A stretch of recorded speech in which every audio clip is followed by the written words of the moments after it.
Oke, assalamualaikum warahmatullahi wabarakatuh. Jumpa lagi bersama saya di channel Melek Investasi. Hari ini santai aja ya.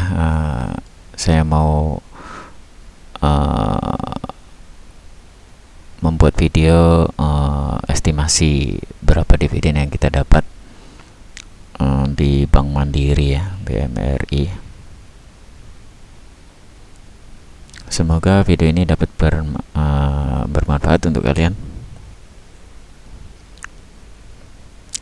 Bank Mandiri memang belum keluar ya laporan Q4-nya. Cuman kita bisa memprediksi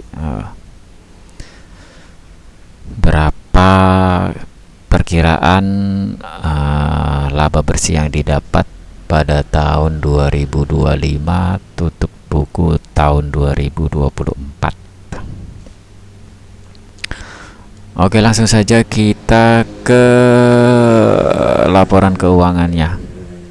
Untuk laporan keuangannya kalian bisa cari di website Mandiri ya, website resminya. Memang agak ribet kalau untuk pemula baca laporan keuangan. Tapi saya ngambil di Stockbit, udah lengkap, udah ada EPS-nya, revenue, net income, dia udah ditulis dari tahun ke tahun. Jadi kita tinggal lihat aja, tinggal enak lah, tinggal ngelihat aja. Udah disediain semua. Rata-rata sekuritas memang udah nyediain ya. Jadi kita nggak usah nyari secara manual, ngitung secara manual. Oke, langsung saja kita ke pendapatannya ya. Revenue Bank Mandiri dari tahun 2017. Ini sebenarnya banyak sih ya, dari tahun banyak, cuman saya ngambil dari beberapa tahun terakhir aja. Kalian bisa lihat sendiri di aplikasi sekuritas kalian masing-masing. Untuk pendapatan Bank Mandiri 2017 89 triliun, naik 91, dan 2019 102, 2020 100, tahun 2021 112, dan sekarang berpotensi 156 ya, 156 atau 158 lah ya. Itu untuk revenue-nya. Kalau untuk net income-nya dari 2017 20,6,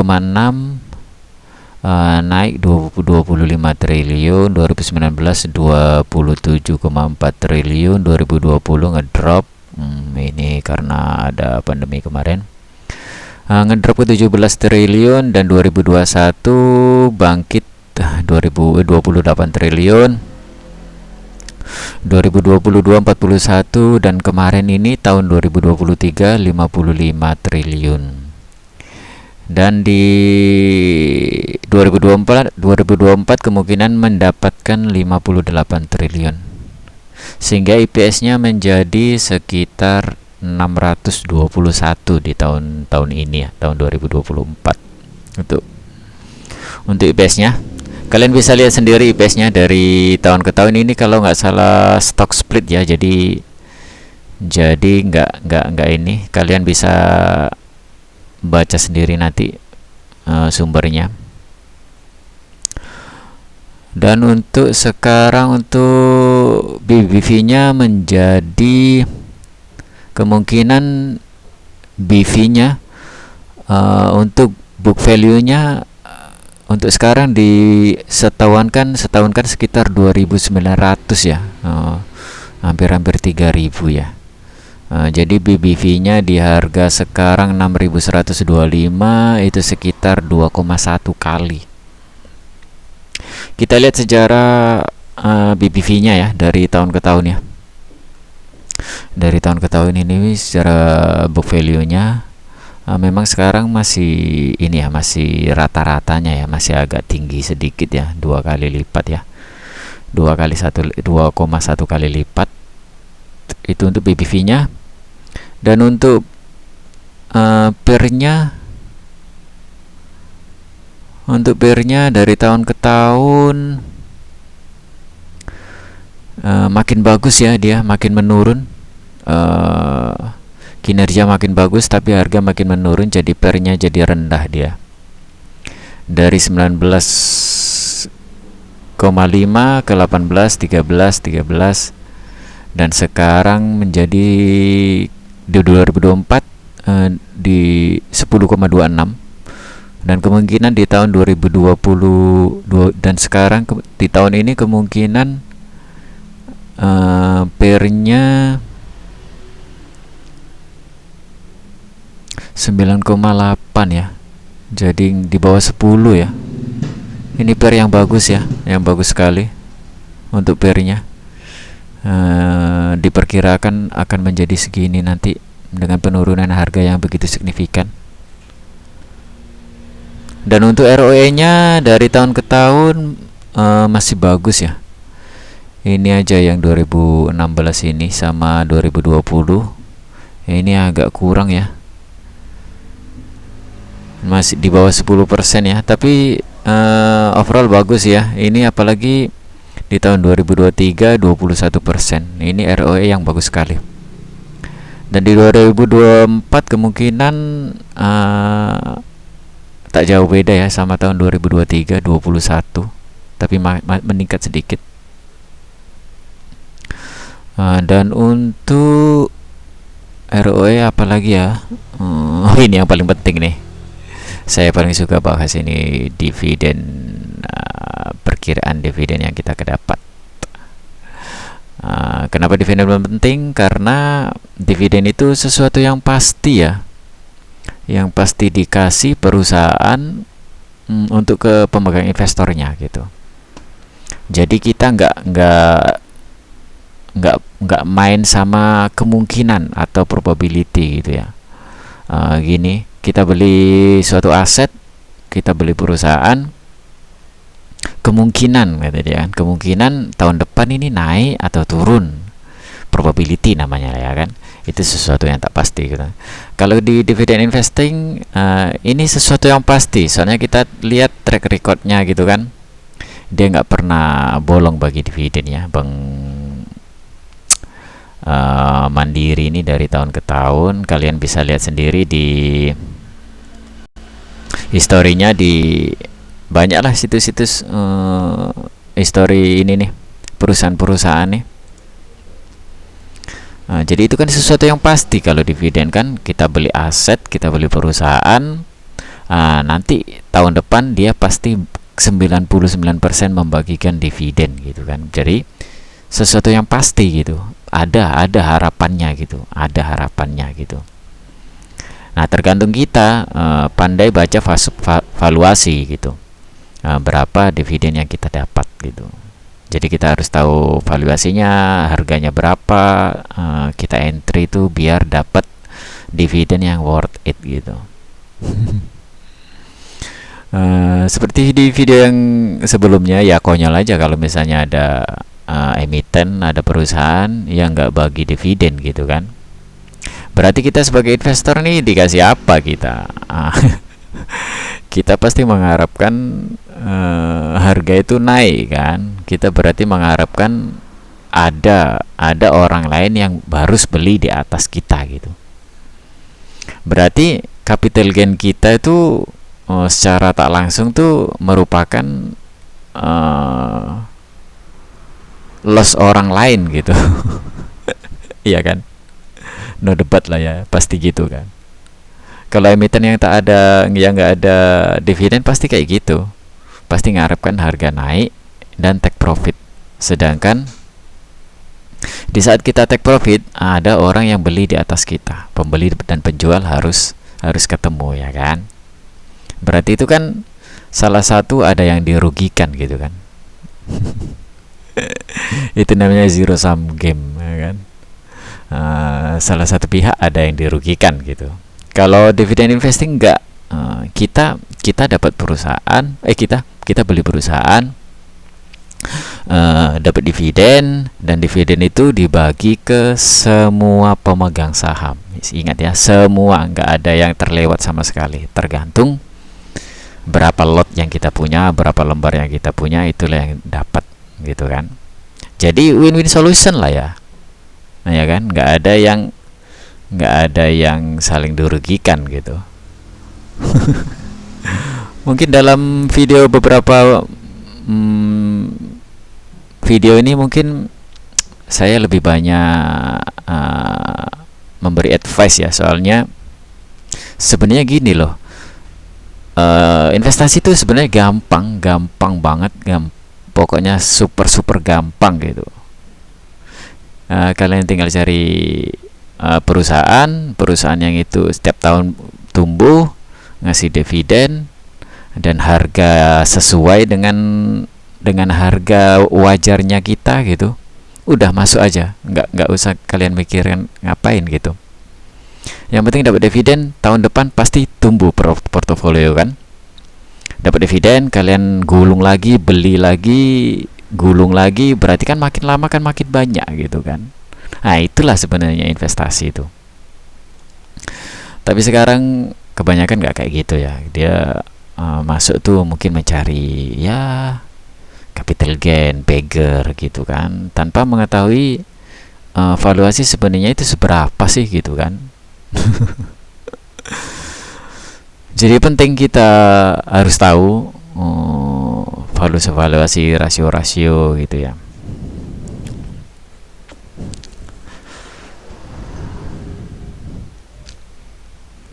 Dan kebanyakan orang memang nggak tahu gitu kan. Jadi sebenarnya channel ini dibuat itu sebenarnya untuk mengedukasi aja gitu. Jadi sebenarnya arti dari investasi itu apa gitu kalau menurut saya pribadi. Makanya saya buat channel ini gitu. Ya kalau misalnya ada yang berpendapat lain, mungkin menurut pandangan dia ya nggak masalah gitu.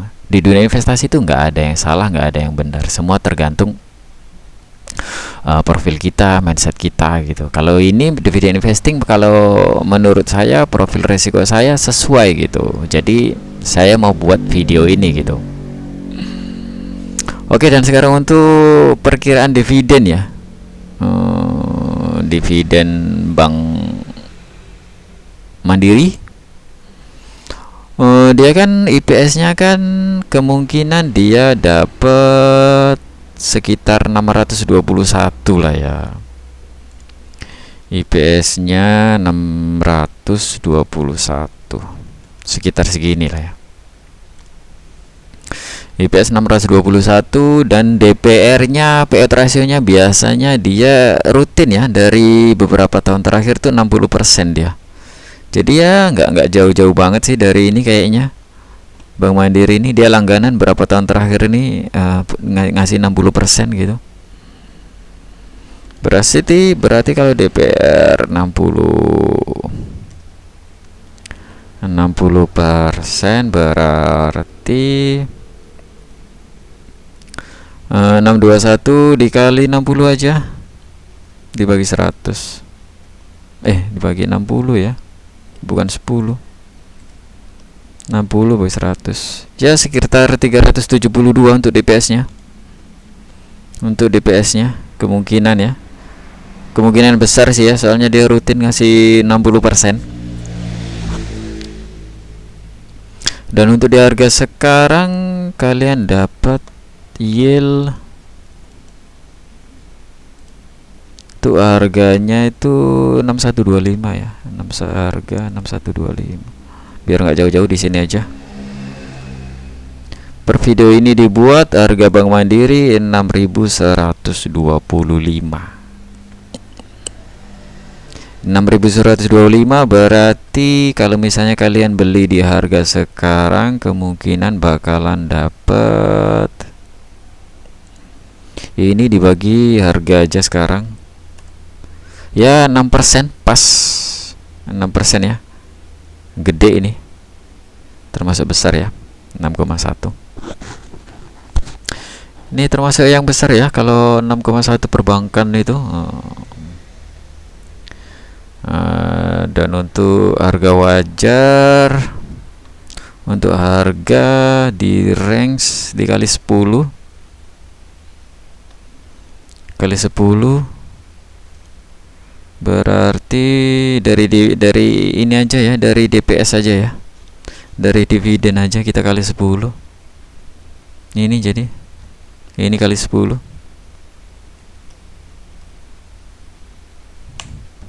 3.726 dan kali 20 berarti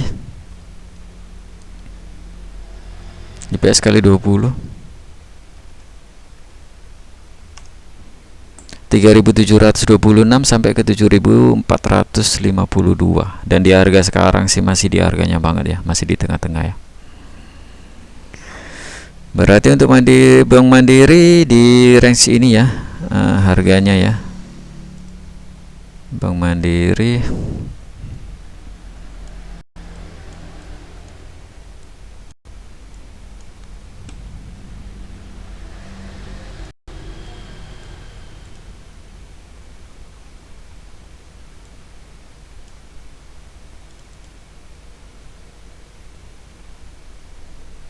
koordinat untuk harganya di 7452, 7452 dan 3726, 3726. Sinilah harganya.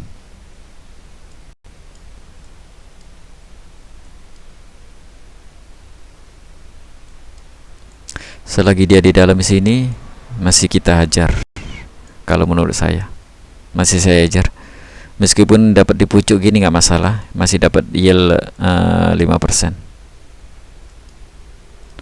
Kalian masih dapat yield 5%. Dan kalau misalnya di sini beli, kalian dapat yield 10%.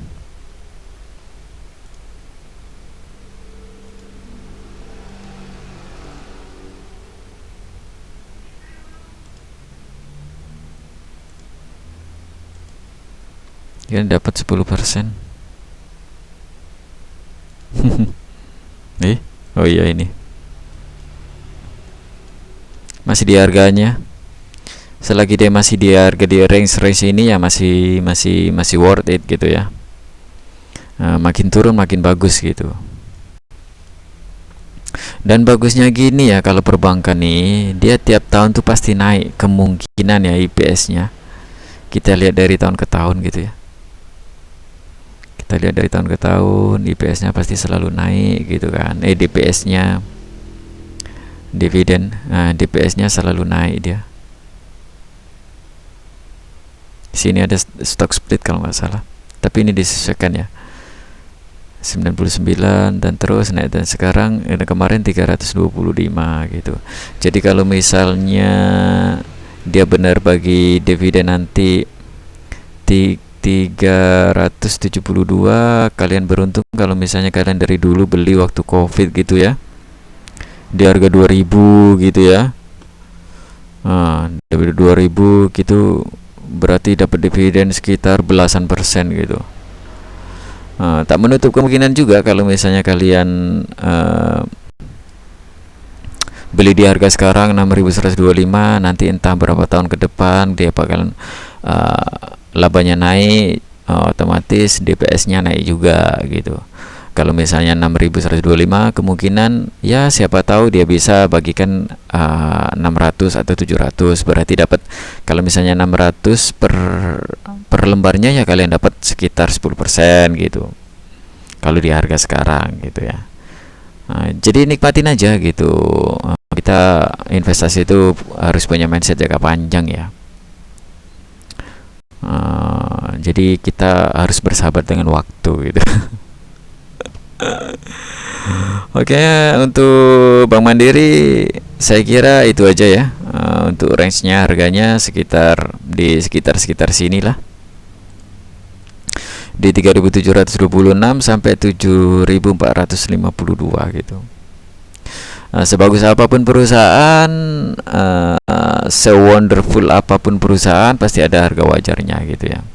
Kalau misalnya jangan pula kalian beli harga yang terlalu mahal gitu kan.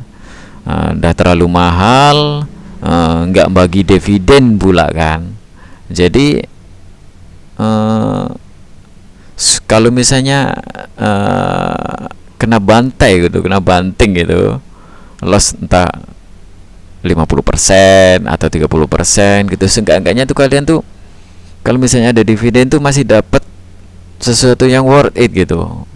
Oh, gitu. Jadi kenapa di perusahaan emiten tuh menurut saya wajib bagi dividen gitu ya, karena itu gitu.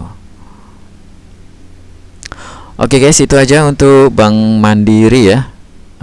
Semoga bermanfaat video yang saya buat ini, dan silakan subscribe, like, dan komen kalau misalnya ada sesuatu yang ditanyakan atau sesuatu ada yang salah. Tanya, sama-sama belajar kita di sini. Saya pun masih belajar. Kalau misalnya ada kata salah, mohon maaf. Saya akhiri. Assalamualaikum warahmatullahi wabarakatuh.